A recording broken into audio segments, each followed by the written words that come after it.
We are preparing every day. We have to be prepared for war, not for defense. We're training warriors, not defenders. We fight wars to win, not to defend. Defense is something you do all the time. It's inherently reactionary and can lead to overuse, overreach, and mission creep. War is something you do sparingly, on our own terms, and with clear aims. We fight to win. We unleash overwhelming and punishing violence on the enemy. We also don't fight with stupid rules of engagement. We untie the hands of our warfighters to intimidate, demoralize, hunt, and kill the enemies of our country. No more politically correct and overbearing rules of engagement. Just common sense, maximum lethality, and authority for warfighters. Hello, Bobby Jones here from MeidasTouch and Valor Media Networks. I know there have been a lot of videos and a lot of commentary on the recent events in the Caribbean dealing with the United States military and Venezuela. Needless to say, the Secretary of Defense, Pete Hegseth, has really gotten to step into the limelight, and he's catching a lot of scrutiny. Well, I just want to give a little bit of background on a couple of things. One, the laws of war, and then two, why this is a problem, particularly for the United States military. So what I'm going to do is walk you through how we got these laws in the first place. And then by violating it, what does it say about the current state of America's armed forces? And then why people need to be held accountable for this. It seems kind of counterproductive when you really think about it. I mean, warfare is savage. It always has been as long as human beings have fought, as soon as societies decided to take up arms against each other.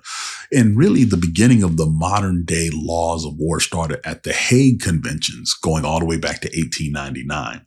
And they came again in 1907. These were the first modern treaties, mostly amongst the European nations, to try to bring a level of civility to warfare. This is where we heard for the first time, no quarters. No quarters means you cannot kill enemies who surrender or unable to fight. This was a new concept because if you look at ancient human beings and civilizations, hey, they just killed you and took your body or parts of you back as trophies. This was a radical departure. World War I, followed by World War II, brought us to a whole new level of warfare, mechanized warfare. No one knew what to make of it. And the world had never seen devastation on the level that it had seen, specifically and particularly amongst civilians. The devastation was so bad that the world came together again. And this is where you hear the term Geneva Conventions really coming into play, because in 1949, the Geneva Conventions expanded to protect not just the warfighter, but civilians, the wounded, the sick, the shipwrecked, and the captured, i.e. the prisoners of war. This also was a new radical departure. But it was born in hard lessons learned, because in World War II, you saw shipwrecked sailors, particularly merchant mariners in the Battle of Atlantic, targeted by U-boats and killed after they were sunk. You saw hospitals and ambulances targeted as they were exiting the battlefield, where those people who were wounded were killed before they could actually get help. This was a whole new level of savagery made possible by the advent of new, more accurate and deadly weapons, such as fighter planes, more improved U-boats, etc. So the world decided we need to really get a handle on what it means to be compromised on the battlefield. These Geneva Conventions would further go on to form the backbone of international humanitarian law, to which basically all nations, to include the United States, agreed to through treaties, alliances, international law, and the U.S. War Crimes Act. So how does this translate to today? Well, every American military member is taught from the time they step foot in boot camp what it means to be a service member and what you are allowed to do and not do. First of all, you have to be able to distinguish, if possible, your combatant from civilians that may surround you, the proportionality of the force that you use. You must recognize the humanity of the combatant, meaning you should not try to have them unnecessarily suffer. That means no torture. That means treating them with a certain level of dictated respect when they become prisoners of war, etc. But most importantly, it also means the protection of the wounded, where you render aid where possible. But most importantly, you do not finish anybody off and try to kill them just because they're wounded.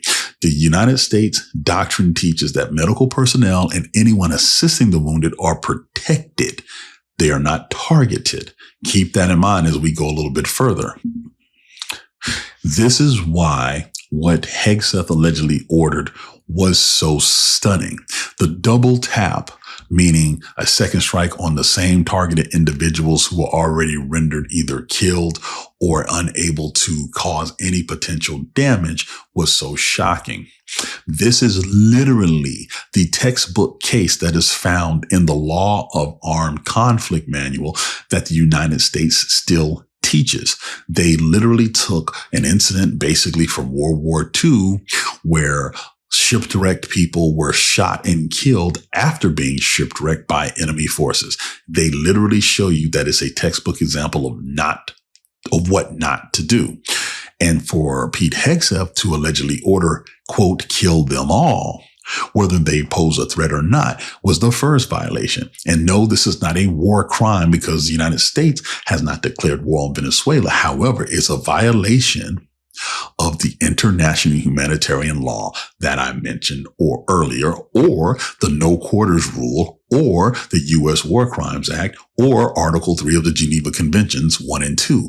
Pick one. These are all violations. And so by doing this and having it ordered, not just Hegseth should be responsible, but if true, the admiral that was told to do it, he could be held responsible. And even the person that actually pulled the trigger or allowed the ordinance to fly could be held responsible. And this is what's frustrating about the whole situation. The United States military only does what the civilian leadership of the United States military allows it to do. The constraints and restraints placed on those forces come from politically elected civilian leadership. Always has and probably always will. That being said, the civilian leadership has to put the military in positions where they do not have to make those type of calls. Hegseth has gone out of his way over the few months that he has been Secretary of Defense to erode rules of engagement, to erode the constraints and restraints of the American military. And he has even gone so far as to call rules of engagement and law of armed conflict woke because he thinks it makes the military soft. That is just mind-boggling when you really stop and think about it.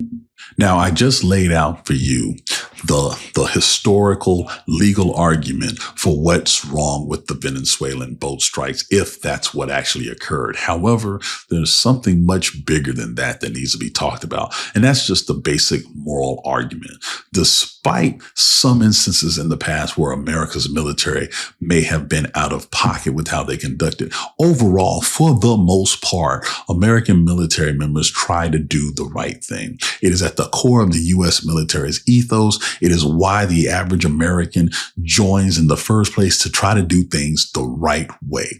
By doing this, this violates every major U.S. treaty that we've signed. By doing this, the troops that actually put their lives at risk are now further at risk because now they may not be given quarter. And if an actual conflict happens, it's just bad through and through. But most importantly, you're putting people who already have a hard job in situations where now they have to do the hard job and have to make hard decisions that they shouldn't even be placed into making.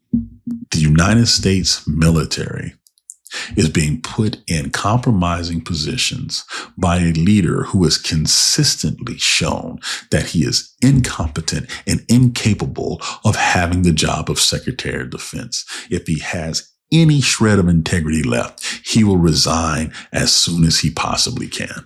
Love this video? Support independent media and unlock exclusive content, ad-free videos, and custom emojis by becoming a paid member of our YouTube channel today. You can also gift memberships to others. Let's keep growing together.